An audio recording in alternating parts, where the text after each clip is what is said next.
this runs a bit deep, but for some reason I struggled with believing in myself for a huge amount of time, and like I didn't believe that the best things I wanted were for me just because I wasn't worthy for some reason. And so it just felt like a dream too far-fetched because it's too good. I think post-COVID as well, I've learned heaps. I believe in myself really strongly now because I think it's built experience too, right? Like when you change things up and you throw yourself into the deep end and things somehow work out and it's like, oh yeah, no, I can do this. So I feel like I think I wasn't valuing myself enough to actually believe I deserve the things I really want and that I can make it come true.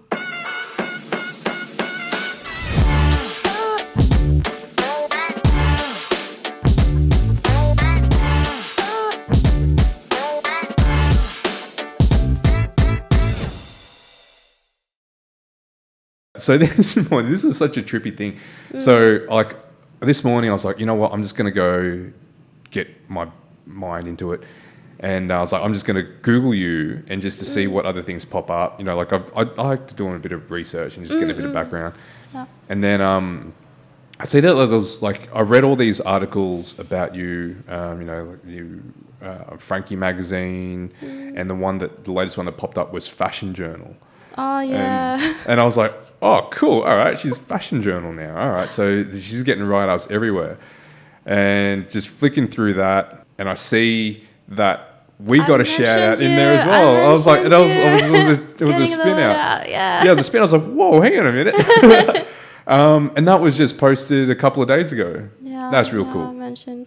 So no, you've got a lot of social media and internet presence about you, and the really cool thing is that all the articles and write-ups about you is all from different, I guess, different areas that you've dabbled in, right? Like there's your typography, your design, your freelance work, your tattooing. It's just everything. So it's one of those things where like don't need to try to make sense of Wanissa. Don't worry about it. She's just a creative person. Like, don't try to pigeonhole her. She's not someone that is, you're not a designer, you're not an illustrator, you're not a tattooist, you're just a creative person, and it just so happens that this is your creative pursuit that you're working on right now. Yeah, just go with the flow. What feels good, go with it. I feel like in my work, because I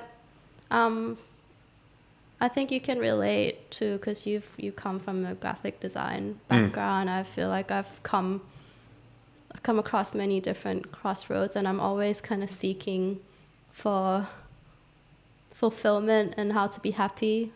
Yeah, I don't know if you can relate to that, but I want a sense of freedom in what I do, you know, and that makes me happy. Entirely. I never found it. I mean, look, that's a lie. I found some fulfillment in graphic design, but not entirely. I always felt like that there'll be a limit to it, and quite easily it gets chopped down. Yeah. That, you know, it would be when you're creating something and then, you know, you're still at the mercy of the client, and then it's like you reach a particular point like this is incredible, I love what I've done, and it gets chopped down. And even though it changes just a little bit, it's enough to just take all of it away. And then at that point, like, you go from feeling content and fulfilled with your work to like, just get it done. Yeah. You lose the enthusiasm sometimes. Yeah. And then you've got to try to figure out that tipping point between finding fulfillment as a designer and now you're just operating a business. You're offering a service. Yeah. So that was the thing for me. It was more like I didn't really appreciate enough doing work for other people. Not at that capacity anyway. You know, I liken it to, if you're going to a dentist, you're not going to go tell a dentist how to fix your teeth. Yeah. Right? Like if you're coming to a designer, just lean on their expertise and all the accumulated knowledge that they've banked up over the years, and they're going to inject all that into the work. And then, you know, it could just be, can you change this? Can you change this? I was like, well, I could spend the energy in explaining it to you. I'd rather not, or I could just do what you say and just move on. Yeah, that's it. It's the trust, and sometimes some clients have more trust than others, and they're really good to work with. But more often than not, as well, if they don't have trust in you, it's really hard to talk them into believing you because the trust isn't really there to begin with.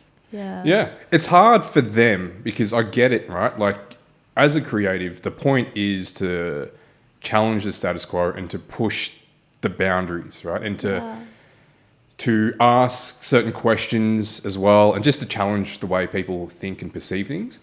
But there's risk to that. Yeah. And, you know, with design and doing brand design, the point is that you need to stand out from the rest. You need to bring your uniqueness Yeah. from here and out there. But there is this level of discomfort in people wanting to necessarily stand out from the rest, and they take too much influence from what everyone else is doing, to the point where you're just replicating what's trendy. And then when you're replicating what's trendy, then you're just in the sea of same. For sure. And they feel more comfortable in that state, but then they don't want that, but yet they do. Yeah, it's like a feeling of comfort because they've somehow seen that works, and so they're a bit maybe afraid to stray away from what's been done before. But then what's the point of hiring you as a creative if you don't open to something different? And it's like you can look at that in so many ways, like fashion, for example, how people will follow particular trends. You know, you just go out and you get what's available to you. It really removes a lot of thinking. But at the same time, it just kind of puts you into that sea of sameness. And then you see a lot of people that be like, you know what, fuck it, I'm just going to go do my own thing. And then there'll be others that they open themselves to judgment as well and criticism. But that's kind of the point, right? Like, you're meant to be trying to push the boundaries. Yeah, that's it. Of creativity. So design, you moved from design towards lettering and typography. Yeah. So I finished uni and then I worked for a typesetting company. So I was doing production and pre-press and laying out text and stuff. And I did that for about 4 to 5 years. And then, so that's where I started in design. I wasn't doing brand design or branding to start off with. It was more, publication stuff. Layouts. And then about 2 or 3 years into the work, I started to feel really bored. And I also got really into looking at lettering and calligraphy and everything, just anything and everything about handmade type. I was really drawn to that. And I think it just stems from like loving drawing, but also loving type, and then joining that together. It started off with a bit of fun and then started growing into kind of bigger inquiries and more, I guess, serious kind of collabs and work with businesses. And then I quit my full-time job to do freelance lettering. Jeez. But then it also became more than lettering. It was like I was so excited, and I would apply lettering to everything. So branding occasionally, so custom kind of logos that were perhaps initially painted or inspired by calligraphy first before becoming vectored. I did book covers, I did murals, I did signage, packaging. So I just got my hands on a range of different things for various reasons, for financial reasons as well, because it was a full-time thing. So I needed to really do as much as I could and really diversify the kind of service offering. But also out of excitement, because I wanted to do everything. I wanted to push how it could go. And there's so much range with lettering. The appreciation I have for lettering is they're shapes. Yeah, and I think that's something that a lot of people that are outside of design don't really understand is letters are shapes. It's just lines, right?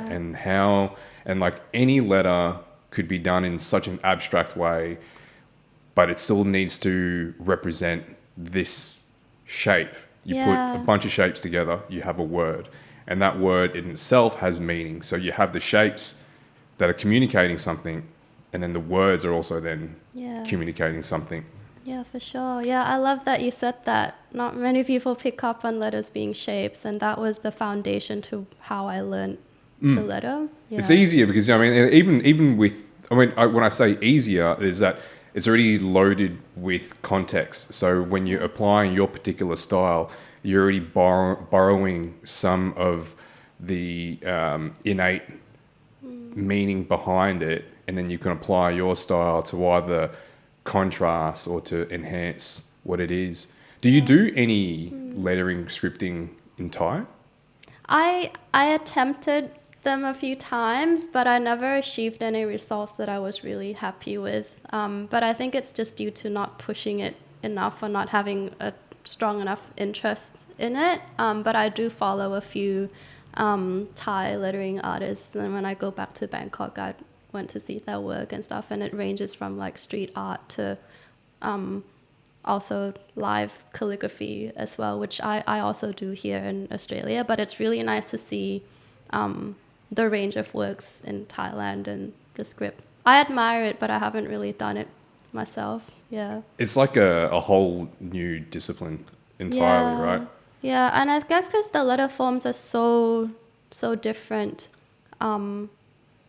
it's a whole new set of shapes to learn and kind of work around. Yeah, and a whole different language to master.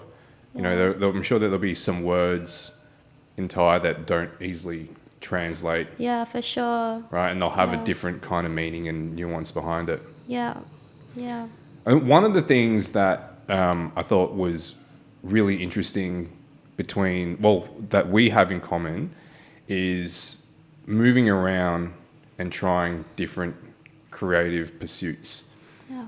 And for you, like when a lot of people that are in typography and script writing, that is a dedication that goes throughout their entire life, right? Like how did you go from dedicating so much energy into lettering and script writing and then I guess like just shifting the focus, the attention to now being an apprentice in tattoos? That's pretty far removed. Yeah, yeah. How do I start? I think, so it stemmed from COVID happening, actually, because... There's so many these COVID happened and then my life changed. Yeah, COVID happened, thrown into the deep end, and then like, oh, what am I doing with my life? And I feel like so many creatives I've spoken to have experienced something like that out of COVID. I mean, people in general, I guess everyone kind of asked many questions in their own concerns. But for me, it was... when COVID started, I was still freelancing in mainly specialized in lettering and stuff. And I was also doing I still am doing a fair bit of live calligraphy. So I go into shops and stores. So for example, like Dior or Tiffany & Co. and stuff. And it could be Mother's Day or Valentine's Day and things. And then I go in and I engrave on perfume bottles or write on cards and stuff. So I remember it was early 2020 and I had a bunch of jobs booked in for Valentine's Day and they just started getting cancelled like one by one. I think I had like 5 lined up and then it was just like, nah, stores closed, restrictions. So it's a bit of a long-winded journey, so bear with me. I'll promise I'll get there. But when my work started getting cancelled, I started to feel like, oh, well, what am I going to do now? And actually, it was coming up to, I think, 5 to 6 years of full-time freelancing, and I was getting pretty burnt out, and I wanted more creative freedom. I got to the stage where I'm like, I've worked with really cool clients and people that I've met some really nice people through the work, and I've been really grateful for the work, but I was also really craving the experience of expressing myself as an artist, and I wanted a lot more freedom in how I use my skills. And so, when COVID happened, it made me think, oh, maybe it's time for me to do something else. And I really questioned my purpose as well. I was thinking, is there more that I can do as an artist? Because up until this stage, I was very much working heavily in commercial design and commercial art. And I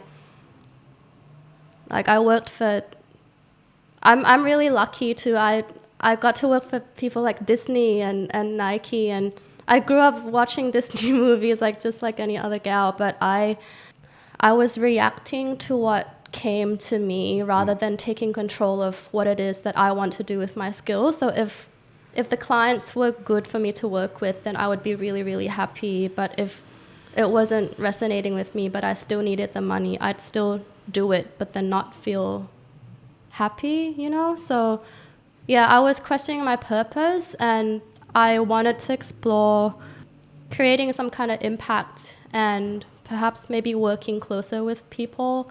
And it made sense to think about going into education because I felt that perhaps it might kind of help me ignite the passion back into my work. And it really did. So I started teaching, and then the funny thing is when I started teaching and I wanted stability, and actually contract work in unis is just as risky as being a freelancer because, as I was saying before, it's like I'm a sessional, so I get my contract renewed, gets renewed every semester.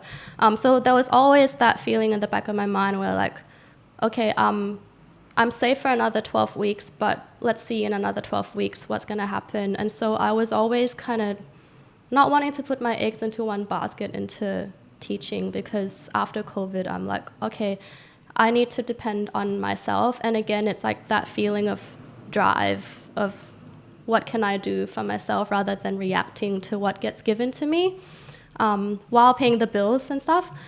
And so the reason I got into tattooing is because I've always wanted to do it. It's always been a secret dream that's been brewing inside me. Like the first time I got a tattoo, I looked at the artist and I thought, wow, you have a really cool job and I want to be you. Like I want to be you. I want to draw things, and I just feel like there's so much freedom in that. And of course, the grass is always greener on the other side, when you admire someone's work or all of that. It's still a job, but I just always had this idea that I want to get into tattooing, but I'm not ever going to do it because it won't happen for me. Like it's too good to be true for some reason. But I really craved for creative freedom again. So I was teaching an insane amount of hours because I came from a point where I didn't have stability through COVID. And so I had this opportunity to do the teaching stuff. So I'm like, okay, I'm going to do it all. And then I,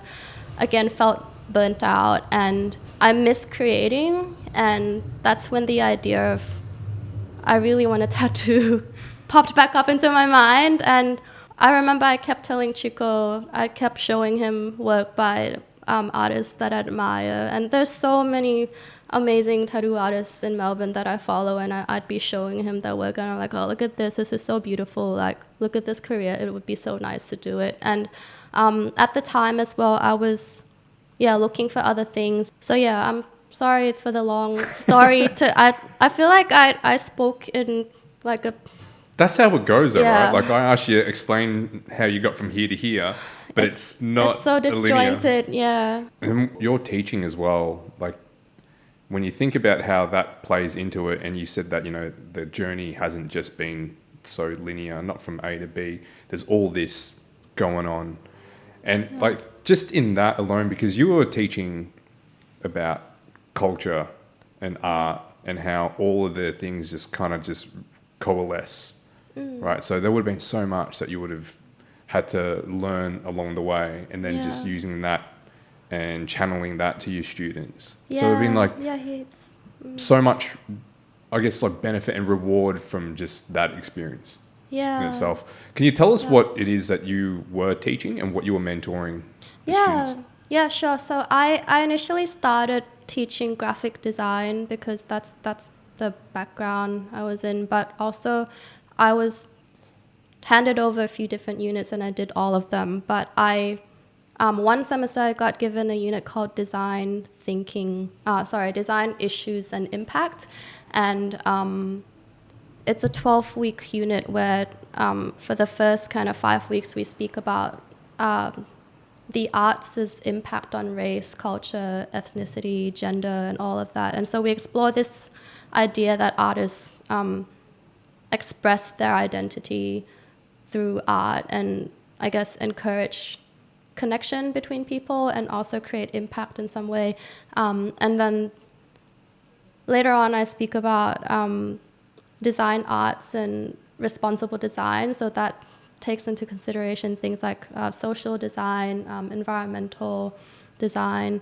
And then the last part of the unit speaks about well-being and adversity, which I delivered my last class this past Monday, and we were just talking about well-being and how things like art therapy can really help people with sickle cell disease improve their mobility and things like that just through the practice of dance, but also looking at things like how we can encourage well-being for ourselves as artists. So it's a bit of a mix of things here and there, but in summary, it's about encouraging students to see the power of their work and their impact as creatives, because we're not just making things pretty, like we can be the change in the world. Yeah. It's a challenging one because that is essentially what art is there to do, right? Yeah. Like it is the theory and the understanding behind the work, in my opinion, is far more important than the output. Yeah. There's so much life experience that needs to be gained or at least understood before you're able to then just put something down. For sure, go create. Always go out and create no matter what the inspiration and the motivation is, because the more you create, then the more you're able to learn what it is you're doing, and then that feeds back into the way that your relationship with the world. The whole point of the art is to communicate. Yeah. And it is to start asking questions of people as well, get them to think about certain things that they either haven't necessarily considered or even if they have considered and disagree with. Yeah. Right, Absolutely. Yeah, so what are the things that, like how did you inject yourself? What are the things that you took out of from your personal experiences and put into your teachings? Oh, I love this question because it really made me think about myself and my background and my experience and stuff, and especially in the race and ethnicity week. I think being a person of color as well in Australia, and I was born in Thailand, so I moved here when I was 19, so I had to go through like the whole PR and then Australian citizenship and like, so the whole visa thing.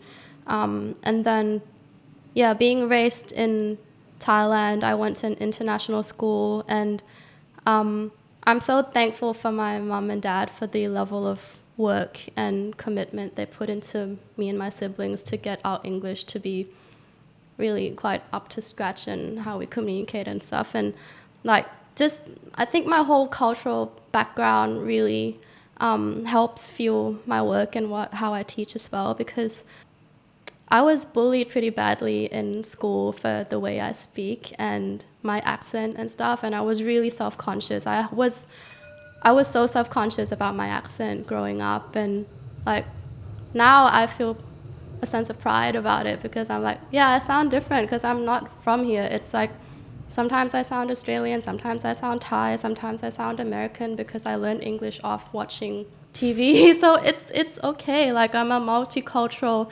being, and I feel like I can express that through my teaching as well when we speak about the cultural week, because a lot of international students, they see something in me, and I feel like immediately they feel inspired in some way, because it could be their future as well, you know, to find their place in a foreign country that they're not born into.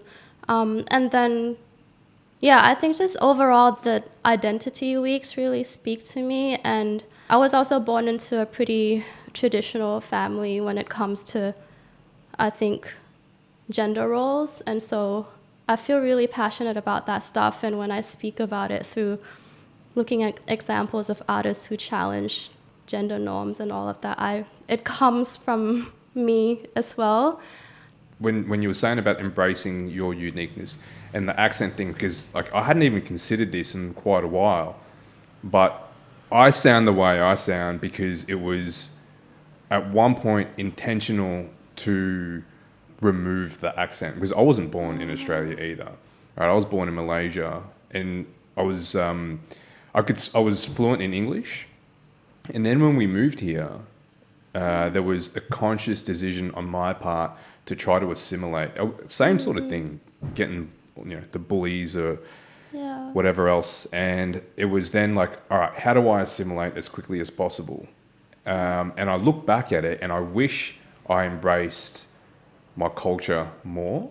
There was like trying to lose the accent. The lunches my mum would make for me, right? Like, I wish I had that. And I was like, no, I want sandwiches. But no, like, sandwiches. Like, she made good sandwiches, right? She made good sandwiches. But I wish I didn't feel that shame and embarrassment because of what other people thought. It was something different. And it was, back in the time, it was like in the 80s and 90s. So it was, it was just something different that people didn't understand. And I was, a fish out of water as well. I didn't understand the Australian culture, so I was like really trying my best to try to fit in and to not seem too different, rather than embracing the differences, which is something that I encourage everyone to do, is to dig deep, find out exactly who you are, and to put that out there. Right? Like, don't be ashamed of any part of you. Right? I think it's important for us to really to learn and to understand the differences and celebrate the differences, rather than trying to just spread it all out and make it that sea of sameness. I don't think that's a healthy approach. There's a lot of oppression that will come from that. What age did you move here? I turned 5 in Australia, so I was 4, still real young. Little. Really young. We moved to Australia in 1988. First Sydney. I was in Sydney for a couple of years, then Canberra for a couple of years, and then moved to Melbourne when I was 10. So more or less, just Australian. We do go back to Malaysia, a bit less now. We're going back again in October. Taking our 2 boys with us.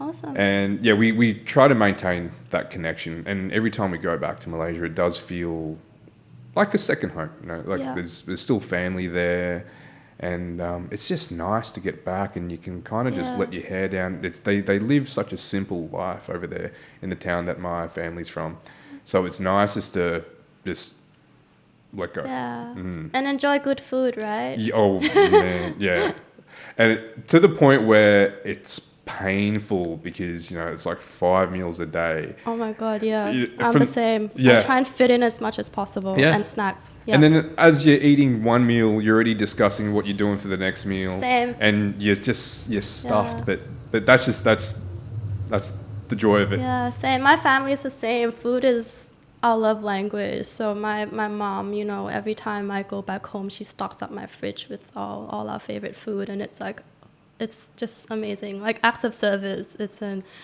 full Asian parent thing, It really is. There's so many Asian cultures where food is the backbone of it. Like, you have all these different cultural aspects to it, but food is such an integral part of many Asian cultures, for sure. Thai, right? And that's something that has been embraced worldwide, but it's not the same as, I've never been to Thailand, but like, from what I've gathered, the food there is vastly different to what it is here. And I kind of I get it, because of the Malaysian food over there. There's just something about it that's just different, that you can only get there. Maybe it's just the fact that they haven't washed the pan. wok. Haven't washed it. Maybe it's that, or maybe it's just whatever it may be, right? Like, just whatever the bacteria in the water.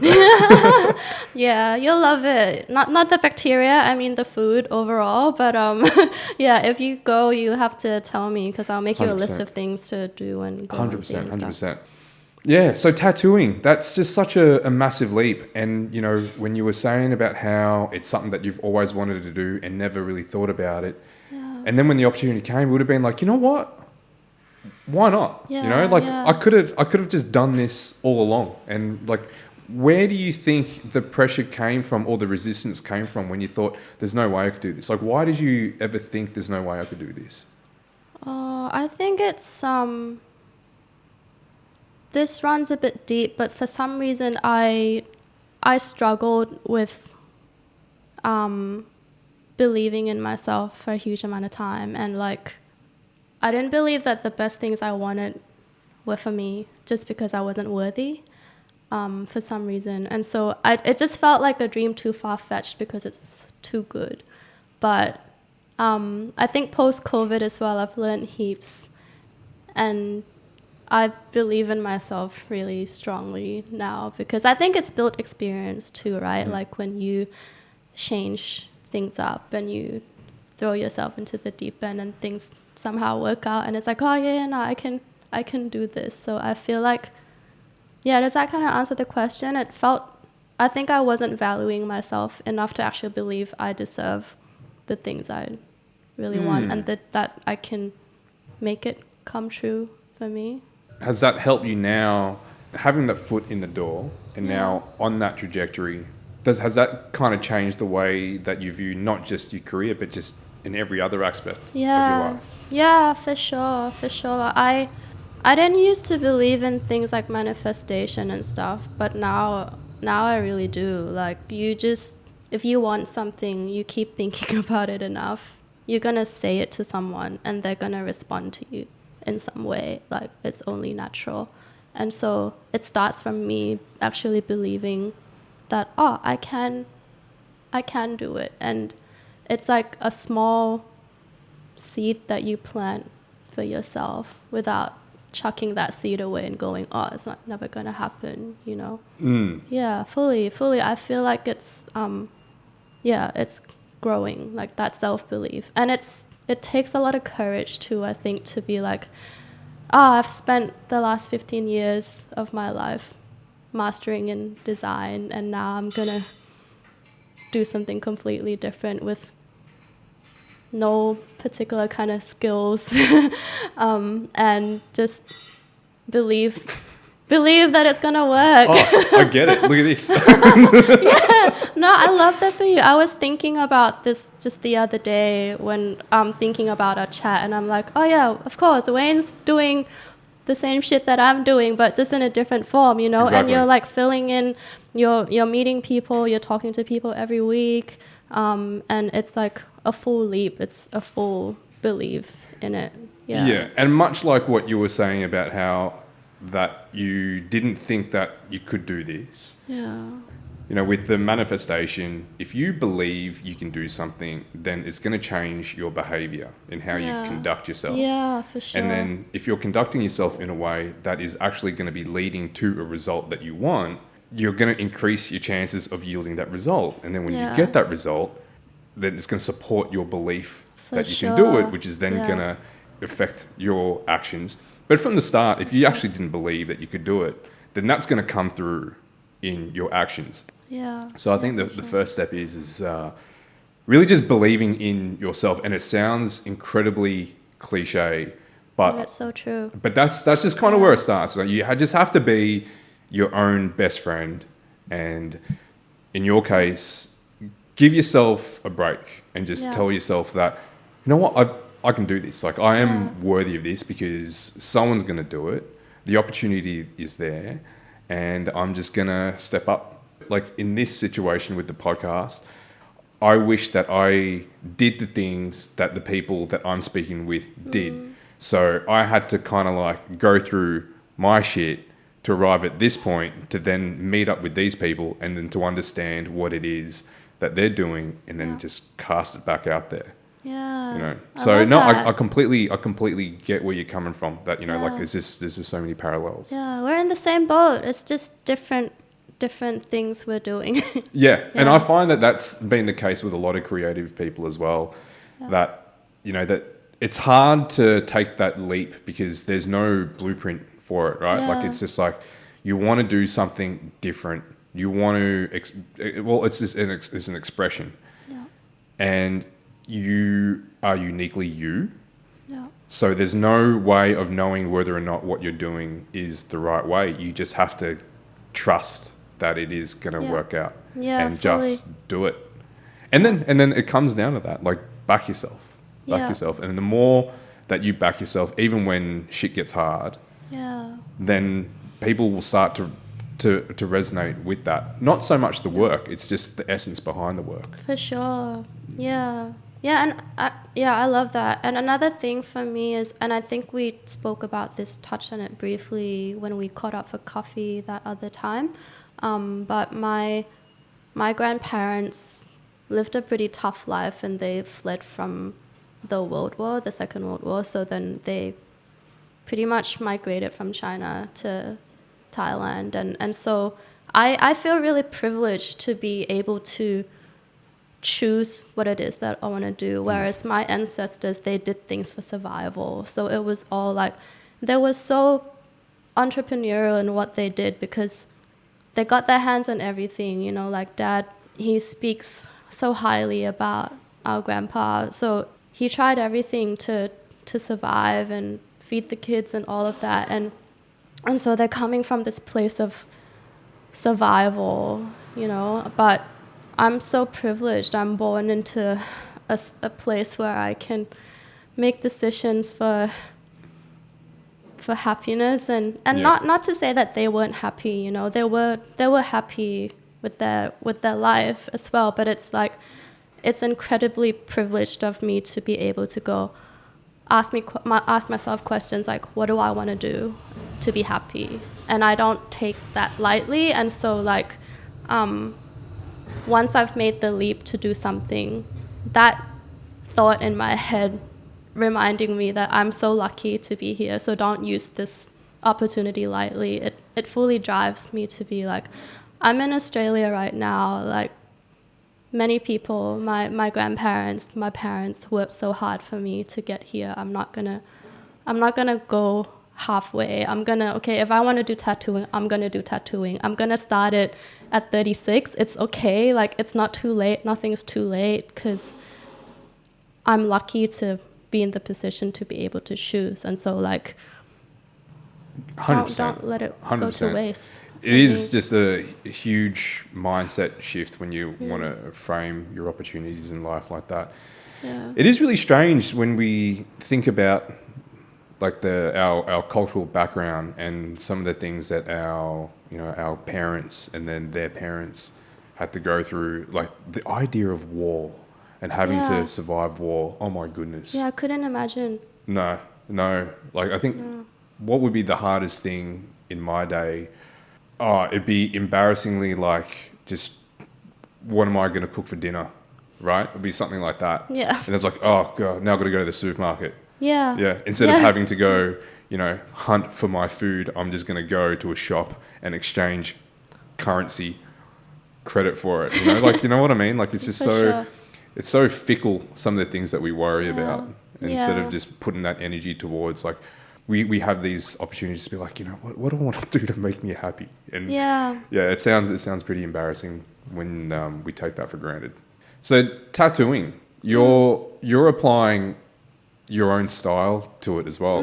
And then how cool is it just to have people like, I want her art? Yes, exactly. It's so encouraging when you draw flash and then people go, oh, that's so cute, I love it, I want it on my body. It's the best feeling.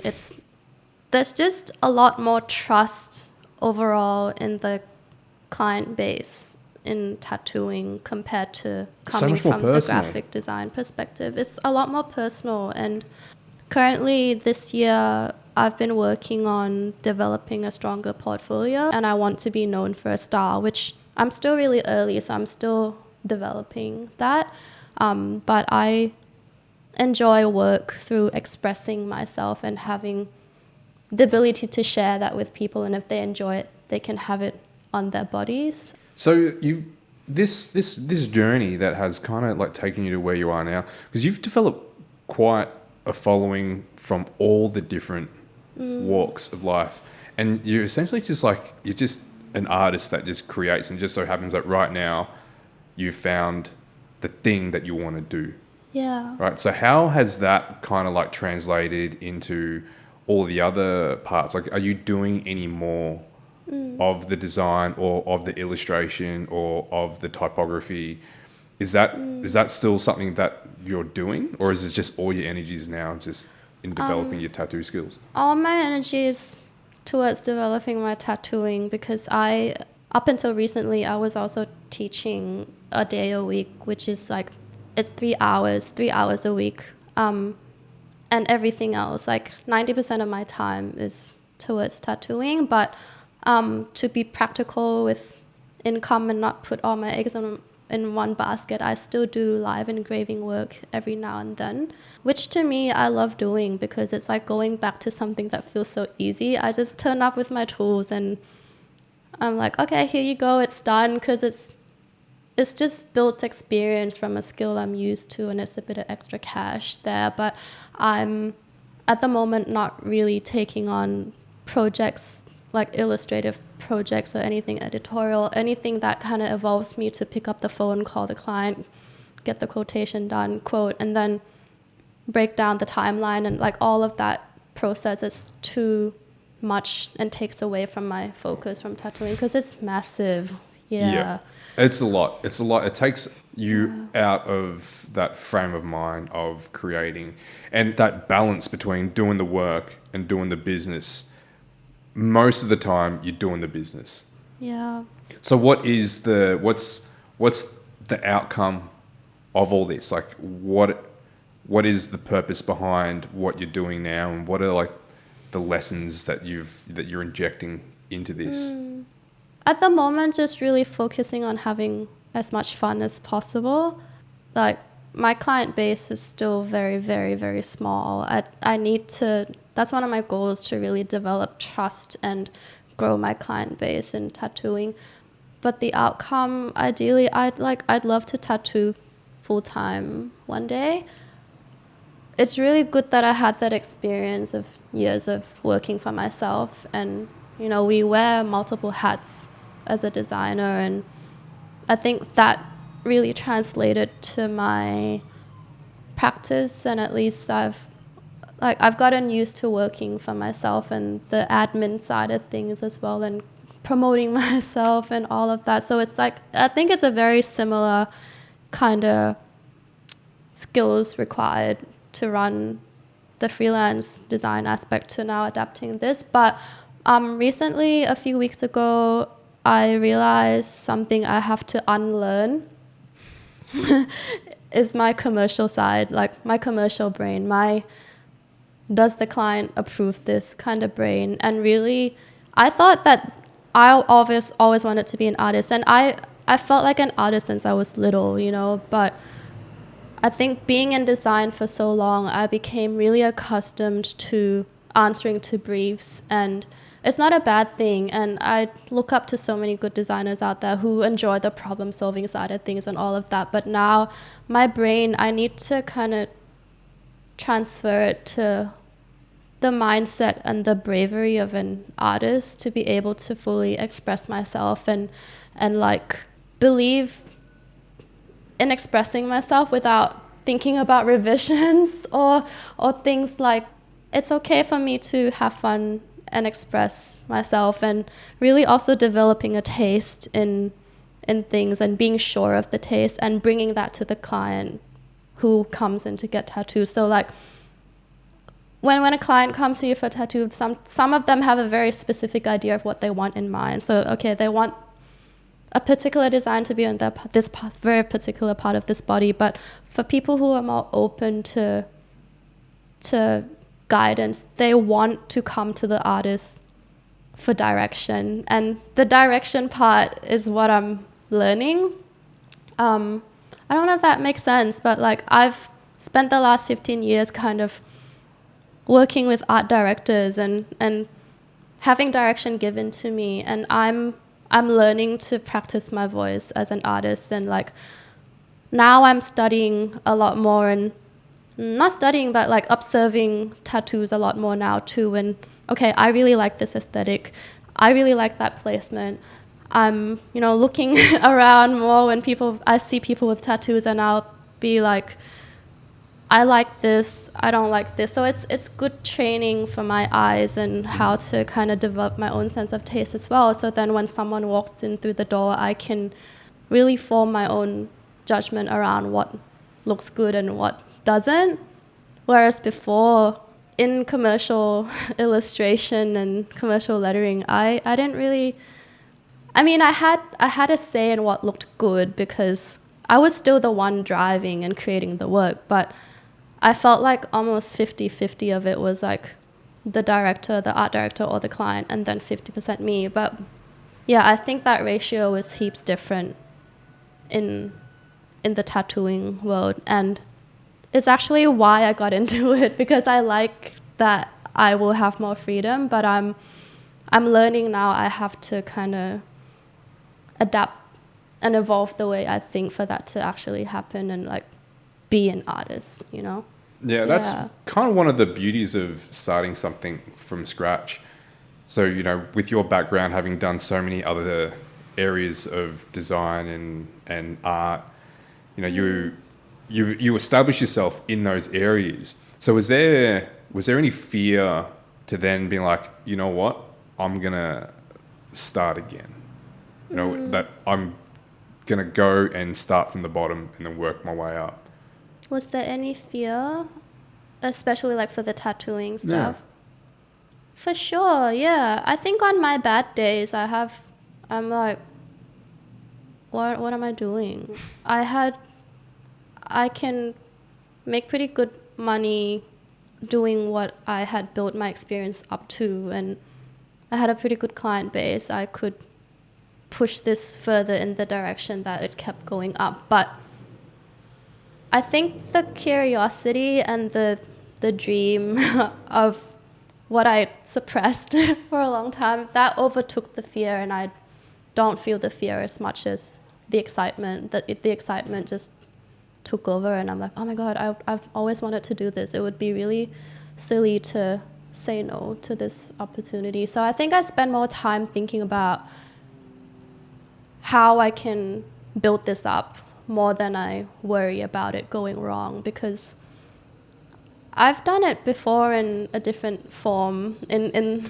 the kind of design and lettering work, so I feel like I can do it again in a different craft. So yeah, and I also think being with a really positive partner helps because you met Chico. He's so positive. Like, yeah, yesterday I was feeling down, and then, you know, I smashed a big cup of bubble tea, full sugar, extra pearl, and I had like an extra spicy mama tom yum noodle. I don't know if you've had those, but it's like a really super spicy, super sour Thai instant noodle. You know, I had my moment, and then Chico came home, and then we spoke about it, and it's like, nah, life is good. 1.5 years ago, I was dreaming about being a tattoo apprentice, and I'm here now. Like, things can change around me, and, you know, there'll be hiccups here and there, but that's life. You just get through it. And I think I love to practice gratitude and making sure I look at things in the big picture and being able to see that as well. And I think it's important, you know, to see things from the big picture and not let fear take over you, because you can't run things through fear, and it's not healthy as a creative. Yeah. No, it's not. I don't think there's longevity in that. I think that it can definitely help with upstarting something, like wanting to get out of a position that you're in and using that as the driver to move you forward, for sure. But that can only take you for so long before there's just burnout. And then you kind of have to be working towards something rather than moving away from something else. Yeah. And no doubt, like, the more that you continue along this journey, you know, when you start off by like, fuck yeah, I want to do tattoos. And as you're going along and you're learning more, that it's all of this knowledge that's just getting banked, you know, in this whole experience of this new journey. And then even through that, it takes away a lot of the apprehension and the fear, right? Like, then you can, you know, then you're starting to rely on learning and developing rather than, shit, is this going to work out? It's like, well, it is going to work out because you're gaining more traction as you do. The more you throw yourself into it, then the more positivity that you're going to be getting from it as well. Yeah, for sure. Like I love that. I love that, and that's something that I'm really trying to lean into because I never did that early on. Throughout my design career, I kind of just went along with it without taking any kind of control. And like much like you, I got to a certain point and I thought, what am I doing? Like where is the fulfillment? Where's the joy?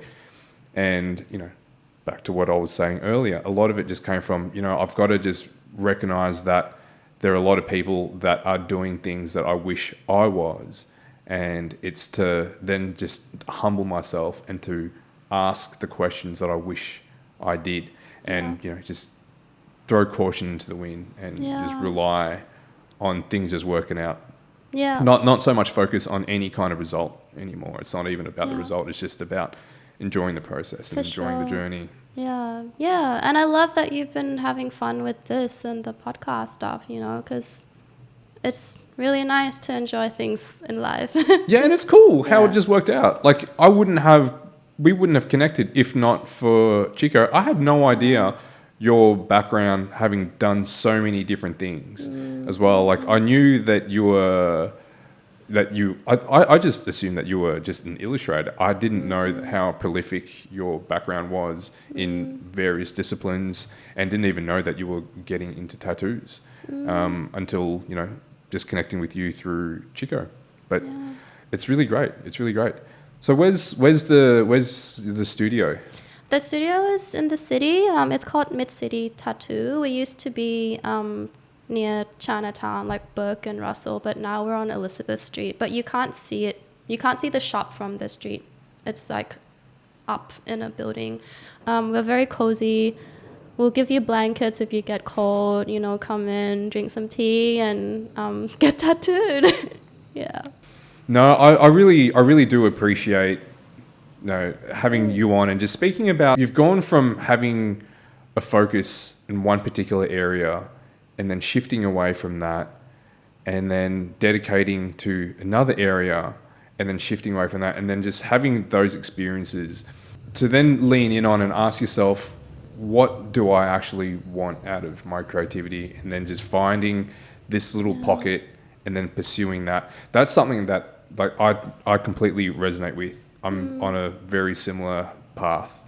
And I think that's something that needs to be understood, that other creatives need to appreciate, is that you can do many things. Yeah. And your career, your trajectory isn't anything that is set in stone at any given point, right? Like you have so much more agency with where things go. And, if you feel as though that you're a designer and then you want to express yourself in a different way, you have the freedom to do that.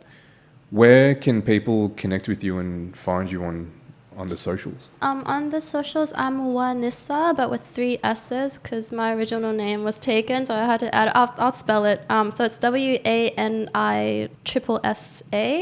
But if you just type in my name, it'll come up. It's like a super long last name. You can't miss it. And then, Mid-City Tattoo, it's where I'm working from. So we're Mid-City on Insta. Mid-City Tattoo on Insta. And what's your website? WanissaS.com. Thank you for being on this podcast. Thanks for having me. I had fun. So good to talk to you and get to know more about you as well. We have many parallels. That's just the way it goes when you get to a certain age and you've lived a particular life and you kind of like meandered the way through. It's like, hey, you know what? Like I had a similar experience to that. Yeah. Yeah. But thanks. Thanks. That was fun.